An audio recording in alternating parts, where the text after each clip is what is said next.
Time is very precious. உலகத்தில் அடையவே முடியாதது மூணே தான். ஒன்னு அப்பா, ஒன்னு அம்மா, இன்னொன்னு டைம். இந்த நேரம், இந்த நிமிஷம் மறுபடியும் வாழ்க்கையில நம்ம அடையவே முடியாது. யாரு நேரத்தை வீணாக்குறானோ அவன் வாழ்க்கையில முன்னேறவே மாட்டான்.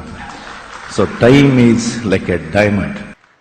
எஸ், ஆண்டவன் இருக்கான், நல்லவங்க வாழுவாங்க, கொஞ்சம் நேரம் ஆகும், அவ்வளவுதான்.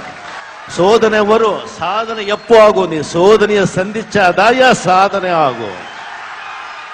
எனக்கு மறக்க வேணான்னு தோணுது. ஏன்னா நம்ம அதுதான் லேர்னிங். கசப்பான அனுபவங்களும் இருக்கும், இனிப்பான அனுபவங்களும் இருக்கும்.